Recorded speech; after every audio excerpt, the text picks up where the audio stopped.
So I would say to the government that if they get to the end of their 5-year term of office and they haven't done something to improve the healthiness of the food in this country, they will suffer at the ballot box. I believe the government will regret this lack of urgency, as have many former ministers in positions of responsibility before them. Hello, I'm Baroness Walmsley and I was the chair of the Food, Diet and Obesity Committee, which produced a report in October 2024. In this episode of Unpacking the Evidence, we're going to look at the response of the government and the food industry to the recommendations in our report. In response to the committee's report, the government told us that, first of all, they are going to implement some of the strategies and policies of the previous government, such as implementing the proposed advertising ban of unhealthy foods up to the watershed of 9 o'clock on television and at any time online. And they're also reviewing the soft drinks industry levy, which is commonly known as the sugar tax. And they're going to introduce a ban on selling those high-energy drinks to young people.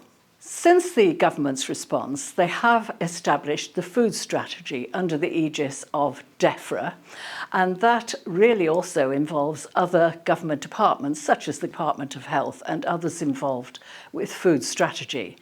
Now, that has hardly got underway yet, but they have established a cross-ministerial group and also an advisory board, which concerns me a little because it contains a majority of participants from the food industry, although there are some very good people on the board as well. To our main recommendation that the government should develop a comprehensive, long-term strategic approach to oversight and regulation of the food system, backed up by legislation. Despite Wes Streeting saying he would steamroller over the food industry if it didn't improve, the government is falling into the piecemeal and voluntary action trap again. We heard that food is an equalities issue. The poorest 20% of people would spend 45% of their family income to comply with the national dietary guidelines, rising to 70% if they have children. Therefore, they suffer the consequences in lower life expectancy and more years in poor health. On average, today's British children consume less than half of the recommended amount of fruit and veg, but twice the amount of sugar. The food industry themselves have welcomed the government's response, and that gives me concern as well because the government wasn't committing to an awful lot. As far as I can tell, all they've done is lobby the government to try and avoid any mandatory regulation. When we began our work, we decided that it was necessary to look at how we got where we are with a very problematic obesity and public health crisis. And so we looked at what previous governments had done to address the issue, and they'd done quite a lot. They'd set up a lot of policies, about 700 policies, in fact. And we asked some researchers which ones had worked and which ones hadn't, and if not, why not? And what they told us was that they were too much based on personal responsibility. We all know that a lot of people haven't got the choice or the freedom to choose healthy food, either because of the food environment itself or because they simply can't afford healthy food. And policies also were piecemeal. They didn't have a coherent strategy. And also a lot of the targets were voluntary rather than mandatory. But the government says it will, quote, continue to review the balance between mandatory and voluntary measures, unquote. But, my lords, the voluntary target of reducing sugar by 20% resulted in a measly 3.5% reduction. Is the government serious about saving the NHS, improving children's health, and growing the economy? We've relied on the good faith of the food industry for far too long to voluntarily reformulate their products. We've told people they must eat healthier, but this report lays bare our findings, our failings, and it demands a radical shift in our policy. We must simply change the food landscape, encourage companies to produce healthier food, focus on children, and ensure all are able to access a healthy diet. Profit is driving force behind this crisis. Reforming products to cut sugar or salt risks losing the additive edge and with its sales. Voluntary pledges like the failed public health responsibility deal have proven, my lords, ineffective. Without legal framework and enforcement, the industry will not change. The report cites that 6 billion annual burden on the National Health Service is due to obesity.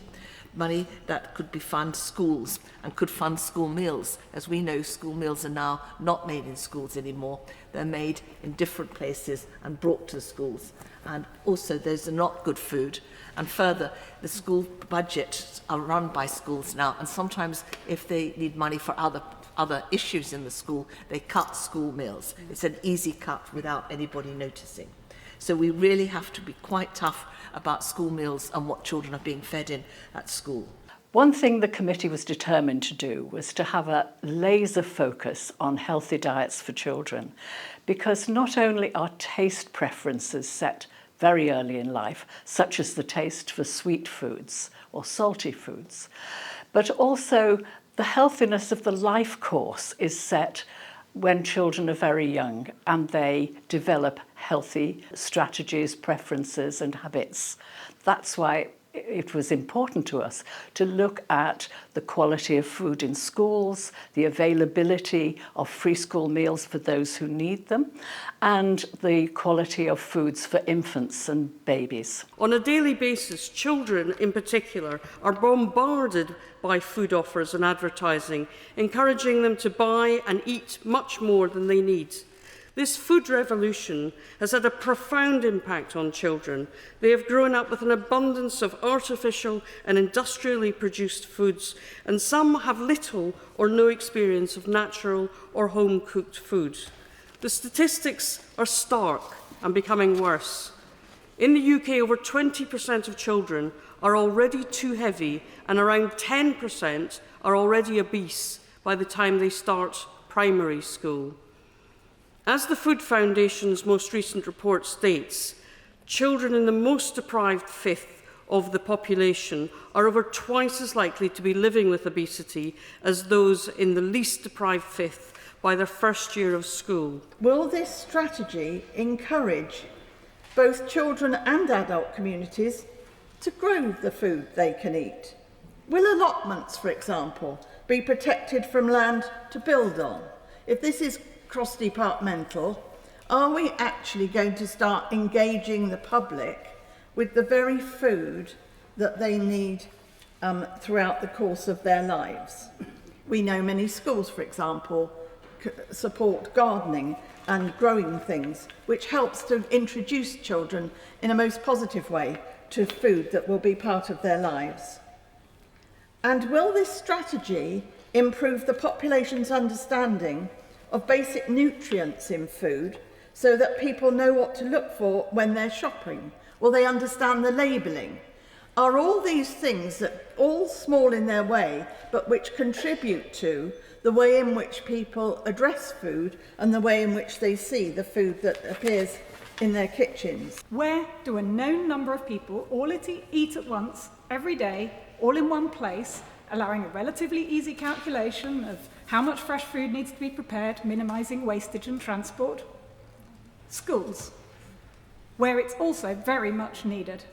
The committee heard how not only are nearly 1 in 4 of our children clinically obese by age 10, they're stunted by malnutrition. UK children are up to 9 centimetres shorter than their peers in Northern and Eastern Europe. The committee felt it very important to recommend that the government should set its food policies based independently of the food industry. And the reason for that is that the government's objective should be the health of the nation, whereas the food industry's objective, quite legitimately, is to make a profit. Of course, the government will want to engage with industry when it comes to the practicalities of implementation of their policies, but the policies should be independent. I'd just like to use my few minutes to talk about one of our recommendations, which was about the extent to which the industry is involved in the policy of food at the moment. Take, for instance, SACN, the Scientific Advisory Commission on Nutrition. It is the main advisory form to the government on food policy, and you would think it should be unbiased. But you'd be wrong. Of the 16 members on SACN, 14 of them directly or indirectly take money from the industry. They might brush it aside by saying, I declare my interests. But in fact, if you take money, I believe that it changes minds. The government announced the advisory board for its food strategy.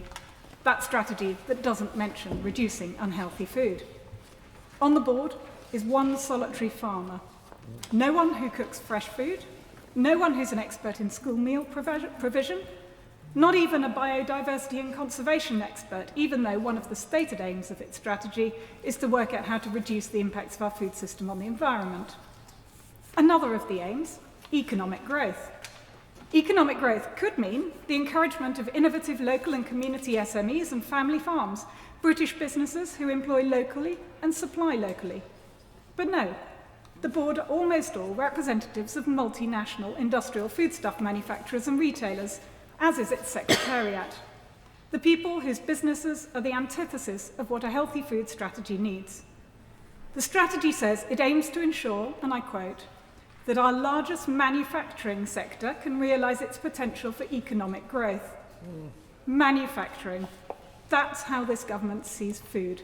Not in terms of growing, not preparing, not cooking, not health, not environment. Manufacturing. And that's the sort of thinking that's caused successive governments to fail the citizens of the UK, fail to stop the ever-increasing illnesses from poor food. The junk food giants should be regarded as a leech on our public finances, a free rider that is not paying for the externalities that they create, and a threat to both our national security and to our public finances. My Lords, that's why the government response is so disappointing. It calls for, and I quote, coordination and collaboration, which is essential. I just don't agree. My Lords, what we need are hard regulatory guardrails. We need to put health promotion at the centre of the Food Standards Authority priorities. We need fiscal intervention starting with a sugar tax. We need a monopoly investigation by the CMA. And we need to start taking the junk food industry out of the conversation, as we have done with the tobacco industry and we should do with the pornography industry. Although the committee was tasked with looking at foods high in fat, salt and sugar, we were also asked to look at ultra-processed foods. That's foods that have been produced in a factory. And we found that quite a difficult area because although there's a lot of evidence that people who eat a lot of ultra-processed foods very often have food-related health problems, scientific evidence on the exact causality of that is not yet complete. There are lots of studies that show that ultra-processed foods can push out whole foods from the diet. But people are not quite sure whether it's because they're energy dense or because they're what people call hyperpalatable, or whether they're just very highly attractively advertised and available everywhere and are cheap.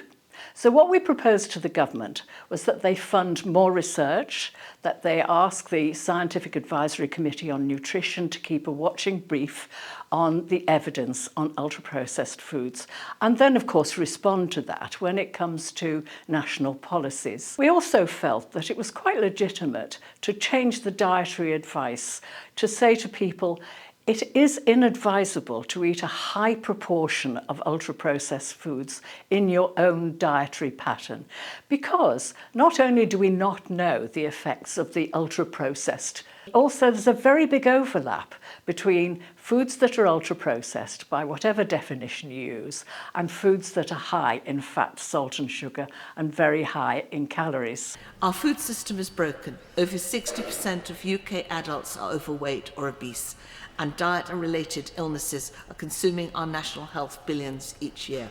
But my Lords, let us be clear, it is not merely a matter of personal choice. This is a systematic failure driven by the food industry, dominated by multinational giants, companies like Nestle, Pepsi-Cola and fast food chains, as we found out from Blackpool. That food on our shelves in the high streets with ultra-processed foods. These products, packed with sugar, salt and unhealthy fats, make up over half of the average British diet, one of the highest rates in Europe, Why, my lords? Because they are cheap to produce, they have long shelf lives. How long have they been on the shelves or in the warehouses by the time they get to anybody's home? Yeah, indeed. And they are engineered to keep us coming back for more. Yeah. This is not an accident, my lords, this is the business model. Through relentless lobbying, they have stalled or diluted policies meant to protect public health. We had a very interesting debate with support for our recommendations from across the House. I was somewhat disappointed, but not totally surprised, by the response from the Minister. The government is a new government, you have to give them that.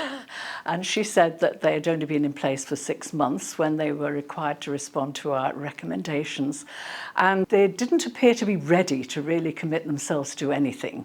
They were asking for time to do more research and more consideration of the options, etc. Now, I have heard the committee's concern that it takes too long to make new policy commitments. And I was reflecting on this when we were preparing for this debate. And when I have, I take that point. However, to the point about the government's response, which was made not many months after coming into government, and that response was that was made in January of this year was started, of course, as soon as we received the committee's very welcome report. But being realistic, the government wasn't ready to make firm positions on introducing or indeed rejecting many of the committee's more specific recommendations. And I think for me that perhaps explains or illustrates some of the reasons behind the government's response. I'm very pleased to hear that the Noble Baroness intends to keep some of our recommendations under review, and I can assure her that there are many people in this chamber today who will also be keeping an eye on her and the government. We will be following up in detail how many of the things that we're proposing are really put into place by the government. So it really is encouraging to hear some of the things that she has said, but there really are some things that we need to watch very, very carefully indeed. What I would like to say to the government is that all the evidence is there in our report. We took evidence from a very wide range of people with relevant interests and experience. And the evidence is very, very clear that the government needs to be bold and act fast and do something to make the food in this country healthier. And indeed, it's what the public wants. I'm puzzled. The government agrees with our diagnosis of the problem. They say in their response to our report that people are eating too much calorie-dense, highly palatable food, commonly known as HFSS, high fat, salt and sugar, or junk food for short, and as a result, obesity rates have rocketed in recent decades.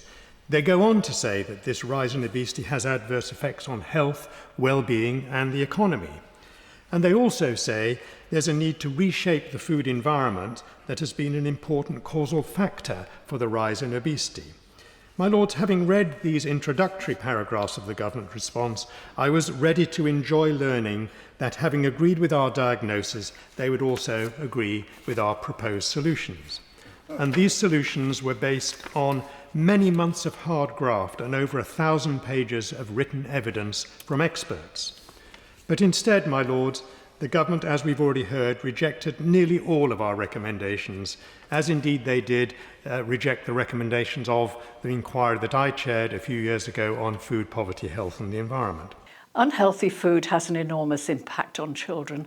10% of them in this country are already obese by the time they go into primary school, and that rises to 20% by the time they leave primary school, and even 30% when they're teenagers, relying not only on the food that they get at home or the food that they get at school, but also the food that they pick up from the fast food joint down the high street.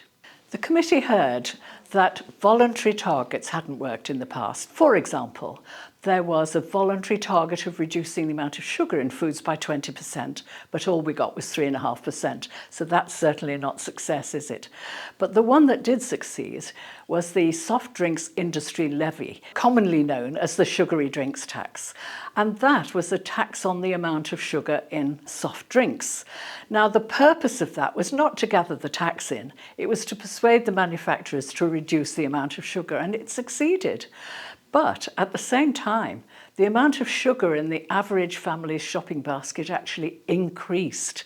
So although there was less sugar in the drinks, there was more sugar in a lot of other things.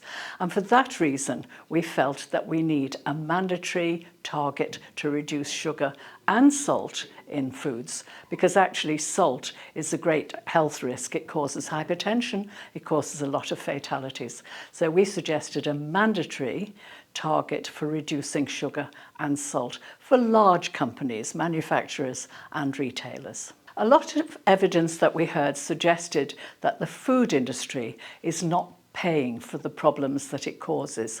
And by that I mean that bad food causes a lot of health problems, but it's the NHS that has to pick up the pieces, and you and I as taxpayers are paying for that.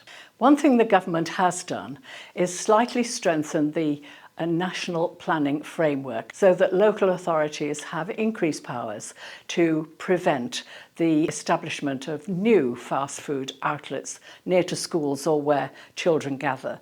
The problem is there are already a lot of them. Since coming into government in July, we have indeed laid secondary legislation to restrict advertisements of less healthy food and drink to children on TV and online from the 1st of October this year. And my noble friend Baroness Walmsley recalled that hadn't happened previous to this government, and referred to the strong voice of industry against this measure. And I certainly do remember when in opposition and standing at the dispatch box opposite, urging action, and I am glad that we have done this. Although the committee were quite disappointed by many things in the government's response, we understand that the government's top priority is its growth strategy, and there's a lot of opportunity to achieve both growth, reduction in the costs to the NHS, and at the same time, healthier food. And finally, the government's growth objective. We have almost 3 million people of working age out of the workplace because of preventable illnesses caused by obesity. My lords, sick people can't work. They don't pay taxes, but they do qualify for benefits, adding £4 billion a year to the government's existential economic problems, according to Frontier Economics. But it's not the patient's fault. It's the fault of our broken food system, and the government could fix it if it wanted to. Wes Streeting said recently, our sick society is holding back our economy, and that is why we should act. The committee heartily agreed. Because the annual economic cost of overweight and obesity is £98 billion. The government's main focus in this area at the moment is the food strategy, which is hosted by DEFRA. It's very important that this is successful, and it's also important that it's transparent. I think people want to know what direction it's going in so that we can bring in more voices to inform the strategy. And I think there are a lot of the food campaigning organisations that would very happily bring in their citizen panels to comment on the direction that the government is taking to ensure that it produces healthier, affordable food for everyone. When I heard some of our very compelling evidence that we heard from the people to whom we reached out, people who were having difficulty in feeding their families healthy food with the income that they had or the availability in their area, when we heard from teenagers who begged us to protect them from the deluge of advertising of unhealthy food, it occurred to me that what the committee were doing was probably one of the most important things that I've ever done in 25 years in the House of Lords, because It's about people's lives. It's about babies' lives who don't have a lot of choice in what they eat. It's about everybody's lives, and it's really about protecting the NHS and its viability to save us all from the health problems that come from bad food. So I really hope that the government will implement some of the strategies that we have recommended. Even if they don't do them immediately, they should be doing them over the next 5 years. And if they don't, well, we'll continue to be disappointed.